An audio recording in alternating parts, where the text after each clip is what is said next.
Fact is that most of us in our culture define who we are and how well we're doing, and even our very humanity, on the basis of some very artificial criteria.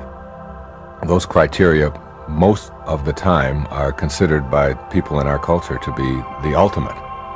And they are things like success. How much success do I have? That is, how much money am I making? How much stuff comes into my life? How many accumulations am I able to get? And there's certainly nothing wrong with that. But as a criteria for your very humanity, it's a very low point. It's a very shallow place to determine whether or not you're living the kind of life that you're capable of living. Another one is performance, which we tend to laud in our culture and to almost worship. I'm number one. You see it all the time, people making a contest out of life, and performance being measured in terms of how far I get and what position I achieve in life, or what awards I have granted to me, or whatever. And the other is achievement. How far have I gone in my profession? How am I looked at by my peers and by other people in terms of my grades and my position on the ladder of success within a given corporation?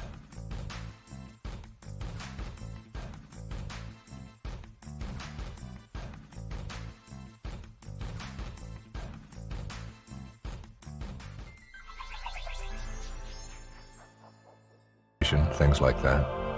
These are almost like the ultimate in our culture, in the business world, in the educational world, in the entertainment world, whatever. We're always talking about success, achievement, and performance.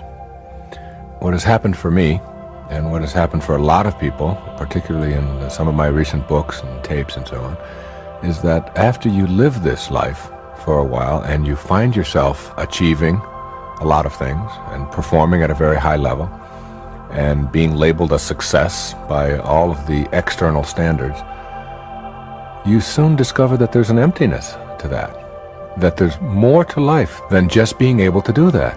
That emptiness and that shallow feeling, and that it's just sort of almost like a selfish pursuit, gratifying one's ego and proving that we can accumulate as much stuff as we can, and success isn't any longer measured in terms of how we serve others, but in terms of how much I get for myself. And our goals become obsessions, not that we need anymore, but that we've fallen into this trap of believing that we have to accumulate more, we have to get more, we have to perform at a higher level. If we win the championship, that's great, but how about doing it 2 times in a row? Nobody's ever done that before. And if we do it twice in a row, well, now we've got to do it 3 times in a row. And now we have to do it by shutting out our opponents completely. They can never get a point. And we are constantly looking outside of ourselves for these kinds of almost artificial ways of defining ourselves as human beings. And when you get trapped into that, you find that there's a lack of a sense of fulfillment. And what I want to talk about and make happen in this program is to have people ask the question, what would it be like to live your life as a work of art? A work of art that's in progress. That is, your life becomes a masterpiece that is unfolding in every moment of your life.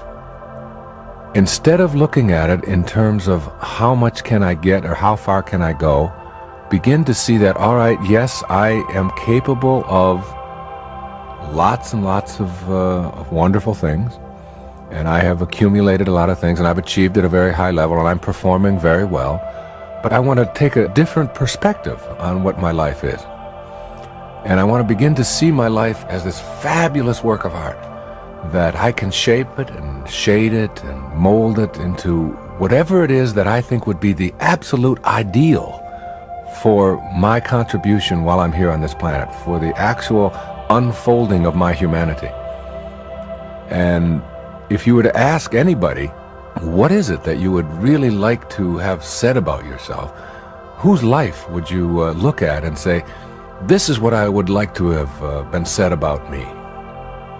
Or this is the masterpiece that I would like my life to be. Would it be about how much stuff did I get? Or how big was my bank account? Or how fast did I run? Or how quickly did I get there? Or who did I beat in the process? For some, it might be, and that might be very satisfying. But on a much higher level than that, the answer to that question, for me, is in looking at the lives of people like Christ, who was perhaps the most influential person ever to live on our planet, ever to be on our planet. Muhammad, Buddha, spiritual masters who were leaving a message about the power of the human mind. More recently in our times, people like Gandhi, who was able to turn around the whole fate of a nation that had been subservient to an empire, the British Empire, all through a nonviolence and all through an approach to loving people and not making conflict something that has to be debilitating or destructive, and to literally put them on a course of running their own lives, all through simplicity and all through a sense of beauty and appreciation. Or Mother Teresa, who labors in the streets of Calcutta, just serving and just giving, and knows what she is for, and knows that she's not against anything. You see, the irony, there's a real irony in all of this, and I'm not here to put down, in any sense of the word, success and performance and achievement. I'm a person who has a lot of all of those things in my life. But I've found that those are the kinds of things that begin to matter less and less. And they show up more and more in your life when you find yourself getting more tuned into something much beyond all of that. It's like a knowingness. It's like creating a sense of what I'm here for, how I'm going to live this life that I have, and doing it in the service of others, maintaining a sense of spirituality about yourself, maintaining a sense of compassion and caring and love and decency for everyone that you meet, treating conflict and difficulties that come your way not as something for which you have to win or to master, but in fact as opportunities for you to see how you can transcend these things and not to have to use hatred and anger and bitterness and beating somebody else down in order to get to this higher place. It's very much a place of peace, and it doesn't mean like abdicating your role in life. It doesn't mean that you can no longer be an architect or that you can't be a salesman or whatever it is that you choose to do for a living. It's much beyond that. It's the way that you are, not what you're getting out of the way that you are. It's that wonderful work of art that your life becomes, that you begin to see that I can make my life unfold exactly the way the universe unfolds, with a real sense of perfection and harmony and peace for myself. And the more I do that, the paradox is that all of the things that I chased after so hard, so diligently, show up in your life just the right amounts.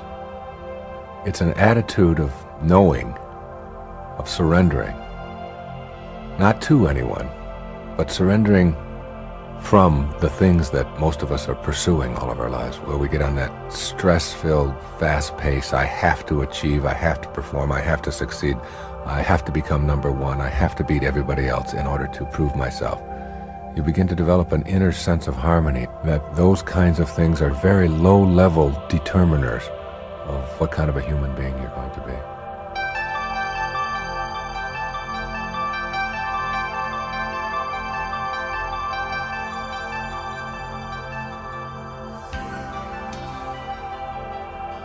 It's like after a while, when you read this and you study it and you write about it and you start to experience it for yourself, you start to really go there, like in a new kind of prayer, not a prayer that is to someone to do things and help the Lions win this Sunday or whatever. It isn't that kind of a prayer at all.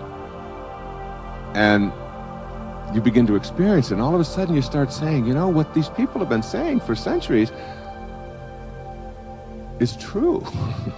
I mean, it's really true. That's the first experience I ever had with that. It was just alarming. My sister-in-law, Marilyn, was driving on the Lodge Freeway in Detroit with her husband, my brother, and their 3 children in the back seat. Now, she is a hardcore, linear, left-brain skeptic, okay? Worse than any banker could ever be, all right? And any accountant, all right? I mean, you had to show me. Otherwise, it doesn't exist for her. Medicine was her model. Anything that has to do with the mind, very skeptical. This car jumped the guardrail on the other side, on the southbound lane, and landed right in her face at 60 miles an hour. She saw the wheels coming and land right there. Every bone in her face was broken. Her kidneys were punctured. She had internal bleeding and was in intensive care for 13 weeks. They took her into the hospital unconscious. And no one thought that she was going to survive the night. She was really in bad shape.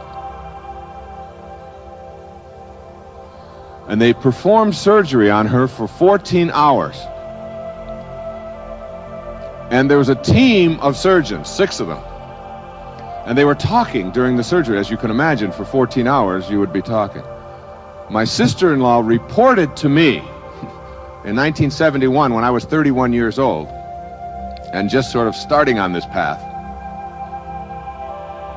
that she watched the entire surgery. She said, Wayne, you're the only person, you're the only weird one in the family. All right? And you're weird enough to believe this, you know. And it's true, I am, because when I even worked with the mental patients and doing my postdoctoral stuff, they all got together on my birthday, and I mean, these were the real these were people who thought they were Napoleon and were really convinced, you know, and they all got together and they gave me a briefcase for my birthday. And I said, you know, you really shouldn't have done this. And they said, oh, we like you better than all the other doctors. I said, really, why? And one woman said, well, she said, you're more like one of us. You know, I said... So anyway, Marilyn said to me, Wayne, she said, what happened is that I left my body. And she said, I went up to the corner of the room. I was surrounded by this light, and I was in the presence of God. It was like a consciousness. It was like, I can't describe it because it doesn't have boundaries. It didn't have form, but it was a magnificent light. And I was there, and there was this tunnel. And I could have gone through this tunnel, and I had the choice, and it was so peaceful, and it felt so good. It was the most blissful I've ever been in my life. And she said, and I watched the surgeons performing on me, and I watched them working on my body, knowing that that wasn't me. When she came out of it after 14 hours of surgery, there were 2 of the surgeons, they were voting on whether they should continue this or not, or whether they should just pull the plug. She had very little heartbeat at all, and she was so badly punctured internally, and her bleeding was so bad, and there was infection and so on, that they just didn't think and if she did survive, they thought it was... So 2 of them were saying, let's just give up on this, you know, and go on to other people. The 4 doctors prevailed, who said that we really believe that we can save this person. And Marilyn then made it. She had 3 little children, my 2 nephews and 1 niece were in the backseat. They were just little children at the time, 2, 4, and 5. And Marilyn decided that she could re-enter, even though it was painful and didn't want to do it. She was it's like given the choice. And she went back. And when she came out of it, she told the surgeons which ones had said, let's give up on it, and which ones had said, let's stay with it. And she had gave them word for word what they had said during this event. And she said it was at that time that I became really, truly aware. And she said since then, she has gotten to meet some of what they call NDEers, near-death experiences. And that everybody who has this near-death experience, Raymond Moody writes about it, has the same thing to report. And that is that when they come back, and they do it reluctantly, they have what we call the big picture. And since then, I mean, you wouldn't believe my sister-in-law. She is the calmest, most loving, easiest going. You can't get to her. You can't get to her. She has an inner candle flame that never flickers, though the worst goes before her. And the worst is my brother. And he goes before her all the time. And he's very linear. He's an insurance judge. He's a wonderful, loving, beautiful person. All of his stuff is motivated out of caring and concern. He wants to always, but he wants to do so damn much that it becomes like, all right, enough. I got the map. All right, yeah, but do you know which turn to make? Yeah, I know. And it's a half an hour of that kind of. And she just sits there and just reads. And when there's a family squabble and people get themselves all upset, she just picks up a book and just excuses herself. And she goes over into the corner, and the kids say, you know, when someone will be around, their friends, they say, what's with your mom?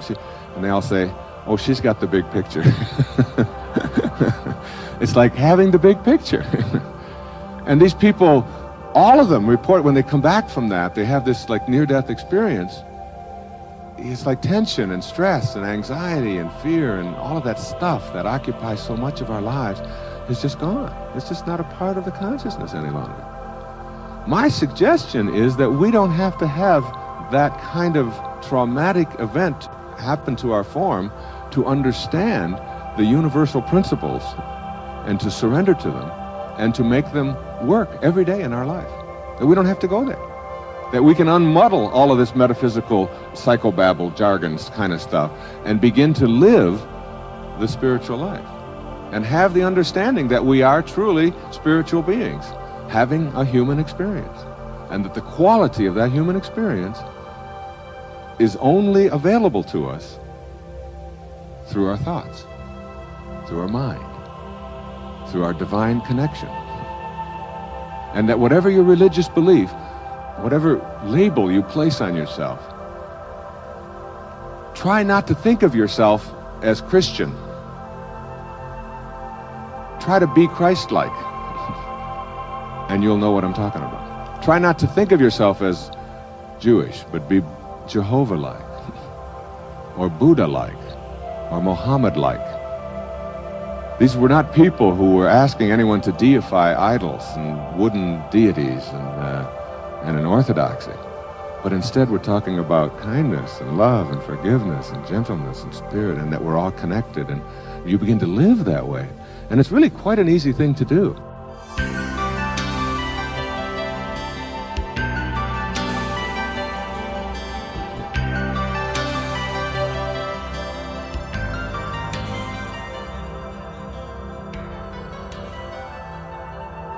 It just depends on where you are in your path. Some people need that. Like some people who are alcoholics or drug abusers continue to drink and continue to use drugs, knowing that if their life was threatened, they would stop, and knowing that they have the strength to stop at any time, but being unwilling to do it because they don't feel that the threat to their life is there. And then the threat comes. They go to the doctor, they go in for a physical, they find out that they've got a lump on their lungs, they find out that their wife is going to leave them because they're abusing drugs all the time, they're going to lose their family, and they come home one day and their family is gone. Or whatever. And that's like a near-death experience emotionally, to lose your family or to find out that you've got lung cancer or whatever. And they instantly become transformed. Now, what does it take to get people to get the big picture? Well, what does it take to get people to change? The answer to that is different for everybody. I can't pretend to say that I have an answer. There are some people who need, for example, to change, they need a support group, and they need a therapist, and they need to go to a rehabilitation center, and they need to read 400 books, and they need to listen to these kinds of tapes, and they need to reinforce it over and over and over again in their lives in order to change. And that's the way some people are wired together. And that's all fine. And if that's how your internal circuitry works, then by all means, go with it. I, on the other hand, am not that kind of a person. I make decisions instantaneously about what my life is going to be or not going to be. When I was a young boy, I tasted coffee. I had a cup of coffee that was given to me. I was about 14 or 15 years old. I tasted it. It was bitter. It tasted funny. It tasted like chemicals that I didn't want to. And I said to my mother and my brothers, I will never drink coffee in my life. Now I'm 49 years old now, okay? That was many, many years ago. It was 35 years ago. And I tasted it, knew it, and made that declaration, and I have never had a cup of coffee since then. I look at the coffee, people offer it to me and everything, and I just know that I don't want that bitter taste in my mouth, and I don't want that caffeine, and I know that, all right? So that's how I am able to make change. But that doesn't mean that that's the right way and that's the best way. And I can sit here with great confidence and say that I won't be drinking coffee, and I'll never have a cigarette. I can say that for certain, having quit 25 years ago. And I can say for certain about a lot of things in my life, that I won't be overweight, that I will stay in shape, and all of those kinds of things. For others, it's a daily struggle, and it's like it's coming to know yourself. So the path to the big picture is different for everyone. But the understanding has to be that the big picture is there, and its availability is there. And if you need to have a near-death experience, like Marilyn did, in order to get that big picture and be able to relax in the face of conflict, be able to not allow yourself to get stressed out over small things, being able to enjoy your present moments and find fulfillment and joy in them, then have that near-death experience, but have it in your mind only. Okay? So create that experience for yourself. One of the ways to do that is through meditation. Another way to do that is just by visualizing or just imaging it for yourself. Participate in your own funeral, in your mind if you have to. See yourself dying of a horrible disease and suffering. Go through it. Experience it. Die while you're alive. Experience that whole thing. And as you experience that, see for yourself that this doesn't have to be brought into form. That I can act it out in my mind like a dream, live through it, get the experience of it, and then decide, well, I don't have to bring this into my form any longer. And make then a decision not to do it.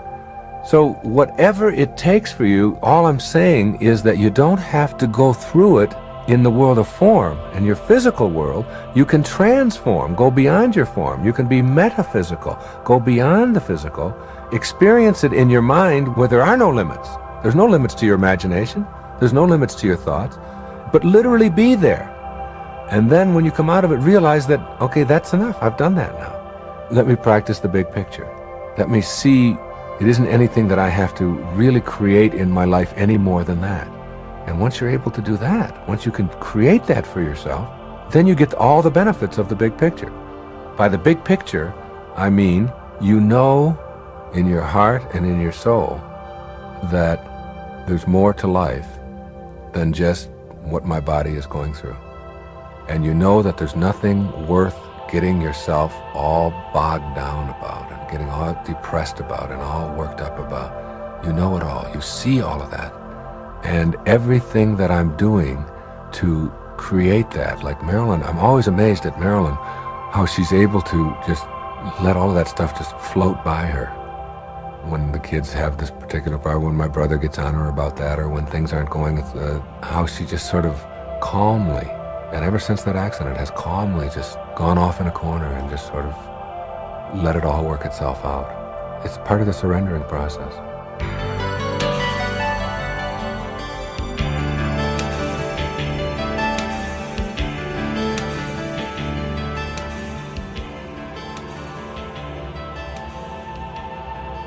When we take this power of this invisible part of us, it's so hard to define this. We call it a belief, or you call it a thought, or you call it your soul, or your spirit, or whatever. But that invisible part of you that really determines everything about your life.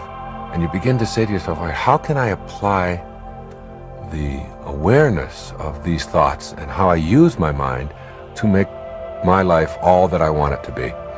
To bring into my life the things that are important to me, to improve the quality of my relationships, to have the success and so on that I think that I'm entitled to.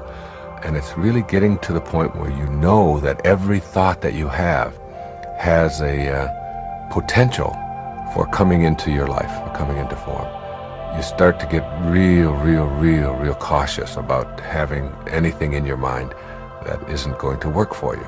And you begin to question why you would keep any of those thoughts in you. I can remember one story of a woman who came to me one time and told me how miserable she was, that she was married to a drunk. And I said, well, what's wrong? And she said, well, he slurs his words and he repeats himself and he smells bad and it's just awful to be around him. And I said, let's see if I understand. Let's see who's crazy in this little scenario you've just described. Now, you said you've married to a drunk, and the drunk slurs his words and he repeats himself and he smells bad and he sounds foolish. I said, that's every drunk I've ever known does exactly that. We got a drunk who's acting and doing everything that you would expect a drunk to do. Now we got you. And you're married to someone that you call a drunk and you're expecting him to be sober. You know? Now who's crazy? The drunk who's doing what he's supposed to? Or you who's expecting someone who is what you've defined him to be something different than what they are? He is what he is. And why would you want to entertain, why would you want to keep thoughts in your mind that are making you miserable, which is going to expand misery for you in your life by just having those thoughts there. Why not change around those thoughts and tell yourself that you're, like, if you argue for your misery, then the only thing you're going to get is your misery. You have to get that, and you're arguing for it all the time. You're going around talking about how miserable you are. So you want to get real careful about that. And I suggest to every one of you that whatever it is you find yourself incapable of doing, or whatever you found that has been a great obstacle, or whatever it is that's in a relationship that isn't working, that you just can't seem to transcend, or whatever's going on with a particular employee or a way that you're approaching anything in your business, that if you examine, just for a moment, if you examine what belief is it that supports this behavior, because the ancestor to every action is a belief, is a thought, and then work at re-examining that. I mean, I've done that so many times in my own life, and things that don't seem like they're that important to other people. Like, my wife doesn't understand why certain things about my tennis game that I play every day that I've really challenged. I mean, I grew up with the belief that I couldn't hit a backhand. And it was for 10 years I told myself that I don't have a backhand, I can't hit a backhand. And then I began to change that belief around. And it wasn't that I just, practice. I began to visualize myself doing all the things that it takes to make a backhand work for myself. I began to do that with a serve. I began to do that with a drop shot. Instead of telling myself, I can't hit a drop shot, and then acting out on that, and a whole match will go by, and a whole year will go by, and I'll never hit a drop shot, or I'll never hit a lob, or I'll never try a spin serve, or whatever. If you keep telling yourself that you can't do something, you act on that belief, and whether it's just a silly little thing like improving your tennis game, which isn't so silly if you're making your living off of it, or if you're coaching it, or any other skill area, or anything in your life, change around the thought, as you think, so shall you be.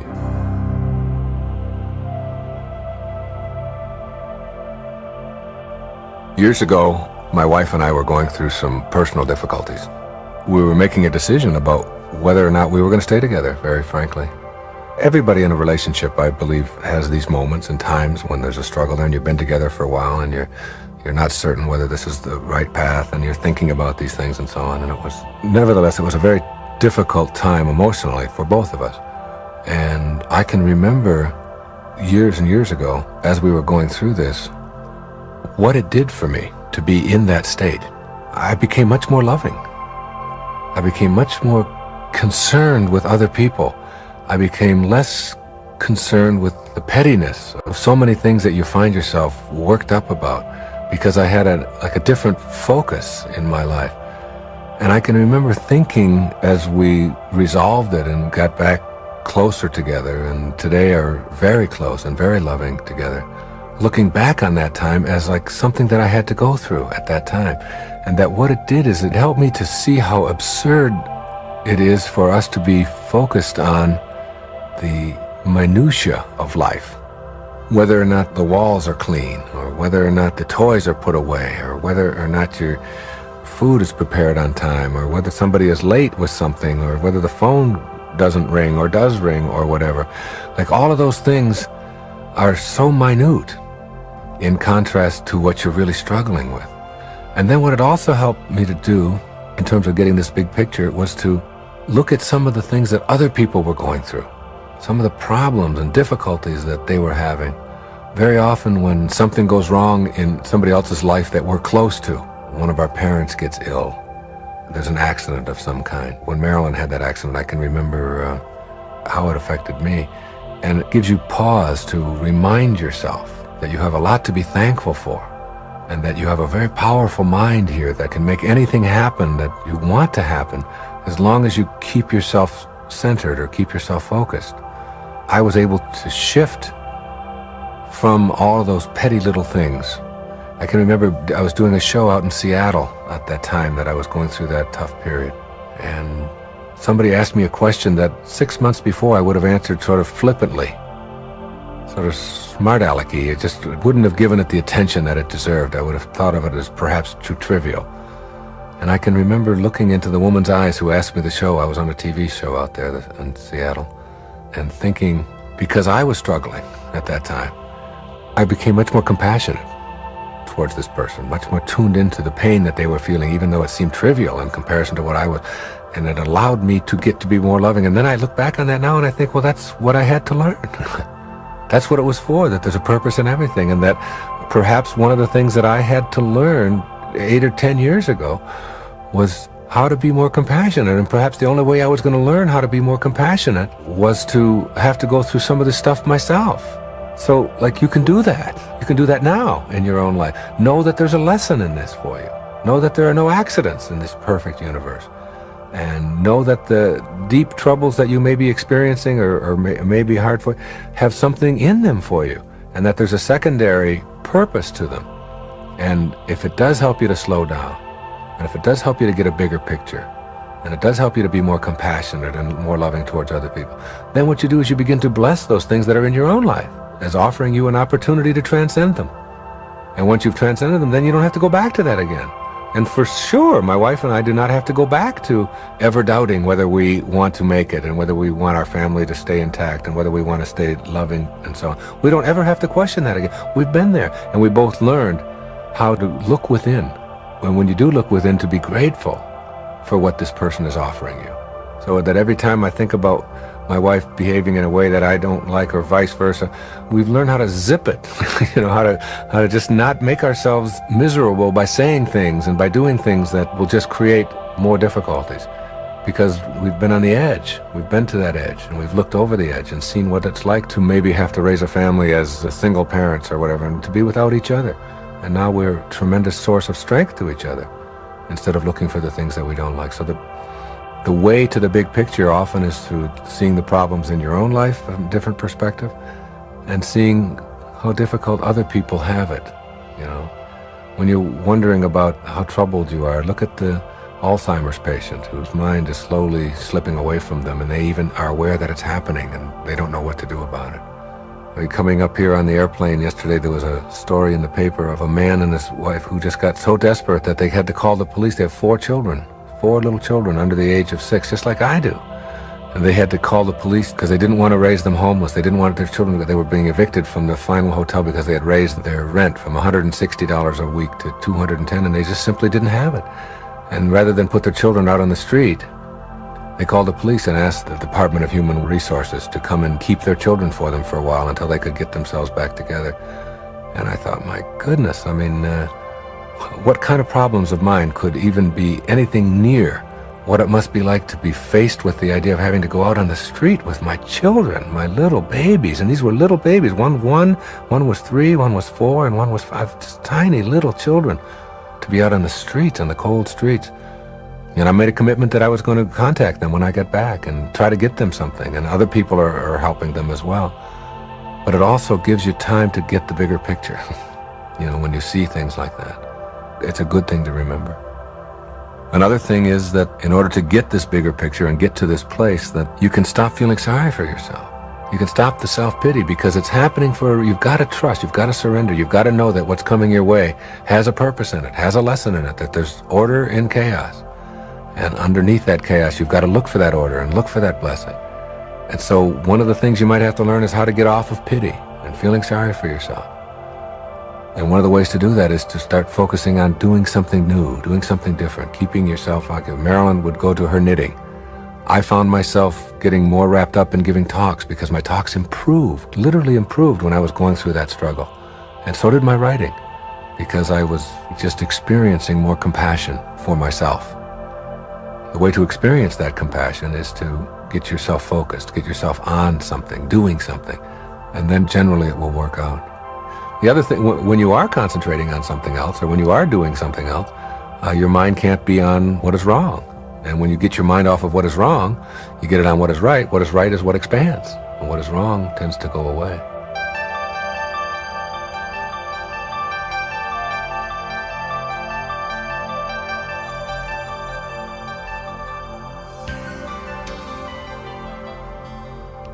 One of the most alarming insights I had was 5 years ago when my grandmother died. I was with her. She was 95 years old. And she was an hour from death. And she was admitted to the hospital about 2 o'clock in the morning. And one of the things that the hospital did was that they weighed her for some reason. They had to have, they're into their records and keeping track of things. You don't get into heaven if you don't have a weight certificate, and maybe if you're excess baggage, you don't get in or something. I don't know what their thinking is, but there's this kind of linear, all this record keeping. I always wonder about all the people who died before we had records, before we did that. You know, whatever happened to all of them? And so she weighed 133 pounds when she entered the hospital, and we all knew that she was very close. And then life passed from her body.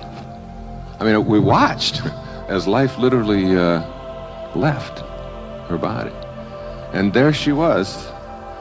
There was this package of, it was getting cold and stiff, and it was like this package of bones and stuff, matter. And it certainly wasn't my grandmother. That package there that was now deteriorating and going to be gone. And when they weighed her for the death certificate, she weighed 133 pounds. Exactly the same. So that whatever it is that constituted her life, her very life, her very essence, is invisible and weightless. You can't weigh it. And that's true for you. That's true for every single one of us. That what our life really is all about, it defies the world of form. It defies the world of linear. And yet we spend almost all of our energy and our time here, in this part of our consciousness, in form, believing that this is who we are. When you learn to go into your mind, when you learn that your mind is really a place that you can visit and exquisitely touch the face of God, you can remove the tension and stress and everything else that's troublesome in your life when you give yourself time to experience your true humanity. You know, John Quincy Adams sat in the White House. He was our 6th president, and he was the most spiritual man who ever sat there, I think. He was a man who rejected slavery, while other people, including one of his best friends, Thomas Jefferson, practiced it.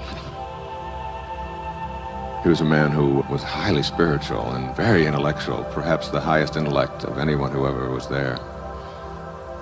And this is what he wrote about himself 3 days before he died in a letter to Thomas Jefferson.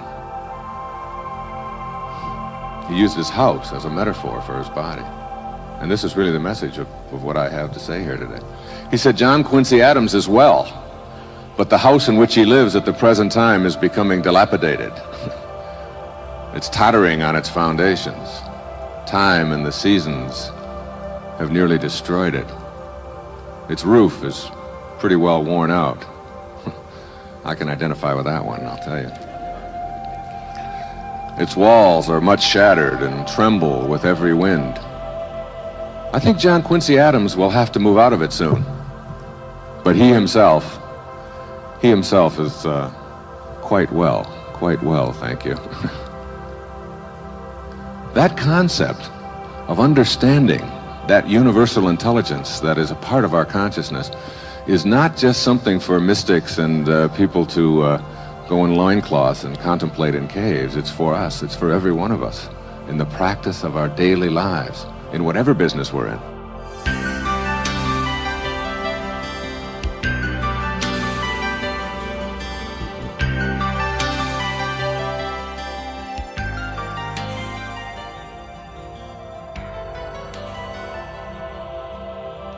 I had a hair on the pillow the other morning. I held it up to my wife. I said, honey, what held it in yesterday? Something did. It's invisible. In our culture, particularly in the West, we have a tendency to believe that this is who we are. And we decorate our form, and we perfume it, and we insure it, and we build a house around it, and we mortgage that, and we watch it, and we look in the mirror, and we say, oh my God, look at what's happening to it, and there's another wrinkle that wasn't there before, and how did that get there? And it's completely out of your control. It's all handled for you. There's such a beautiful lesson to learn, such a beautiful spiritual lesson to learn. If you look at a vase and watch a sculptor make a vase, the sculptor shapes his clay and finishes it up. And what is it that makes it a vase? You think it's the material? You think it's the pottery? You think it's the clay? No.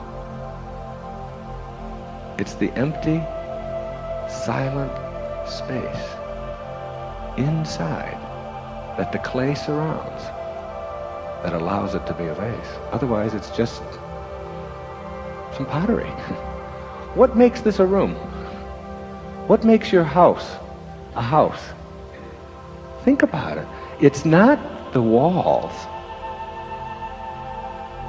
It's not the material that has been put all around us that you live in. It's the space, the empty, silent space inside that makes a house a house. It's the space between the bars that holds the tiger, as they say in Zen. And it's the silence between the notes that makes the music. It's not the note. That's the note. What makes the music is the silence between the notes. And so it is with you. Robert Frost put it this way, more beautifully than I could ever say it. We all sit around in a circle and suppose, while the secret sits in the center and knows.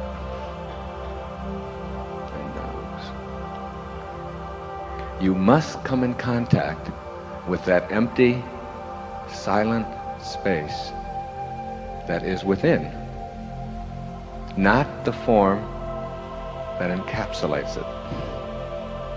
So difficult for us in a world of bottom line, left-brained, analytical, get to the point mentality that we find ourselves in. But all you have to do is look around. Look and understand that whatever the intelligence is that is in back of or suffusing all form in the universe, that allows it to be that empty, silent space that some call God, some call spirit, some call soul, some call Muhammad, some call Buddha, the label doesn't matter. And I am not up here on this stage to proselytize for any particular religious point of view at all. It is not my purpose. It has nothing to do with what I'm here. It is to get you to understand the power of that invisible, silent, empty space that we all know as thought.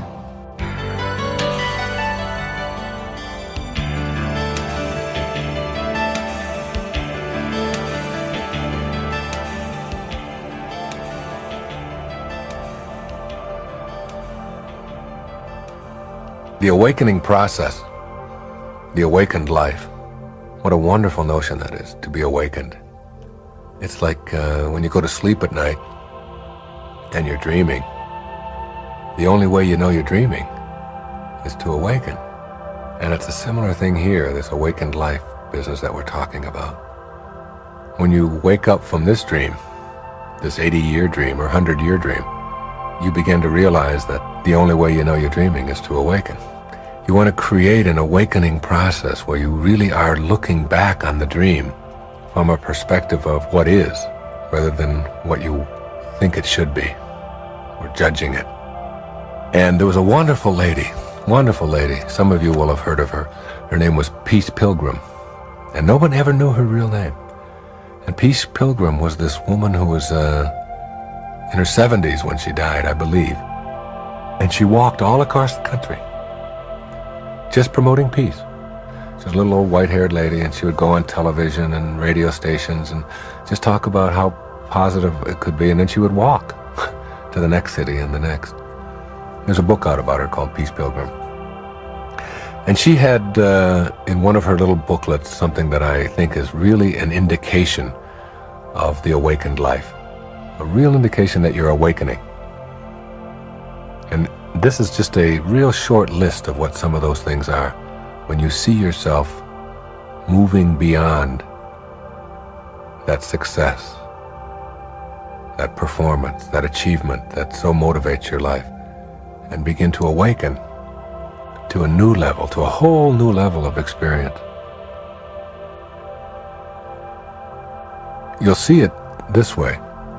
The first thing you'll notice is a tendency to think and act spontaneously, rather than on fears based on your past experiences. In other words, you begin to trust and surrender and to have a sense of spontaneity about your life.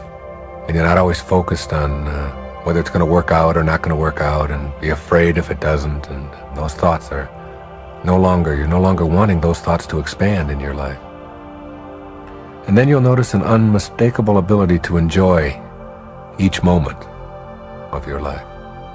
Every moment becomes an exquisite part of your existence.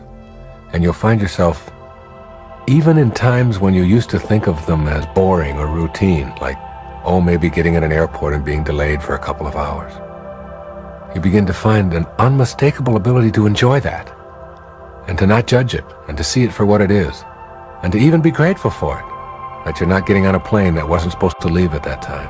You begin to see it that way. And you begin to enjoy the little things that we so take for granted. The moments with your children. The times when there's chaos around and you think, oh my God, I'm never going to get through this. You suddenly can stop yourself in the middle of that and see the irony and the fun and the joy in it. And the quiet times, and even driving back and forth to work, or you find yourself having this unmistakable new ability to enjoy every moment that you find in your life and to treat it all as a gift. It's a sign of the awakened life. You also find that you're developing a loss of interest in judging other people. You're off of judgment. You're moving beyond that. You understand the truth in the notion that you don't define other people with your judgments. You define yourself as someone who needs to judge.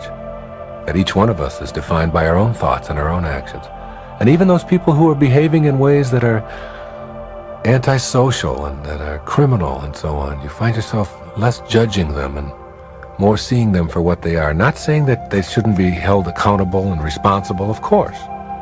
But that judgment, that inner hostility, that inner anger toward them is replaced by a sense of wondering, how could that little baby at one time who was in its mother's arms turn out this way? What created that?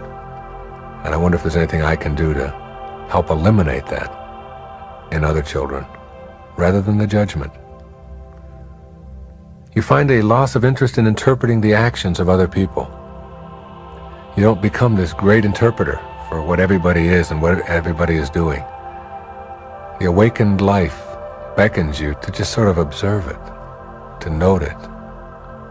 And even in your own behavior, you become less inclined to interpret it and more inclined to say that this is just an indication of where I am or where I am not at this particular moment.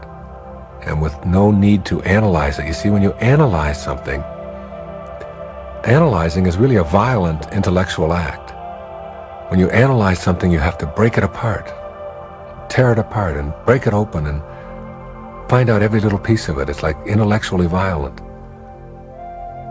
The opposite of analysis is what we call synthesis.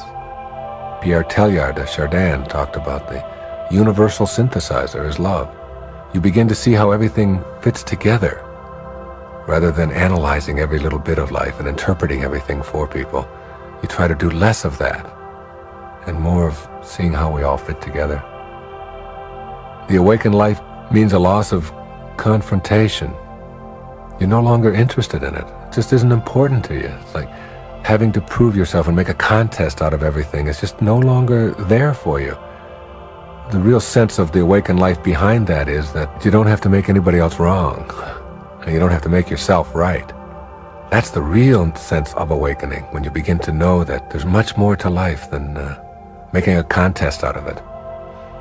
I noticed that when my little boy, who's 2 years old, goes out to play, any place, the only reason that he does it is for fun. I mean, he doesn't try to win, he doesn't try to beat anybody, he doesn't try to confront anybody. He just goes out to play. And we lose that in the name of confrontation and conflict. I remember Tom Crum talking in his book, The Magic of Conflict, about an example of if you were an adult and you went to a playground and you decided to sit down with a 3-year-old and to make sandcastles. And you made all these beautiful sandcastles, and suddenly the 3-year-old stood up and kicked your sandcastle over. What would you do with that? I mean, you wouldn't try to make him wrong and make yourself right, and you wouldn't have a fit about it, and you wouldn't scream, and you wouldn't holler, and you wouldn't say, how dare you do this, such a thing, and be all upset about it, and I've made a contest out of it.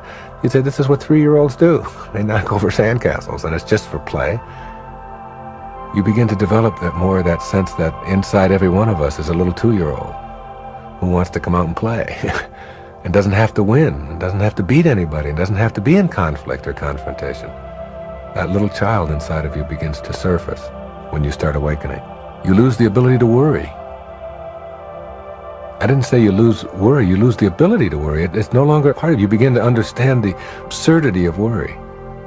You begin to see that it makes no sense to worry about the things that you have no control over. Because if you have no control over them, it makes no sense to worry about them. And then it makes no sense to worry about the things that you do have control over.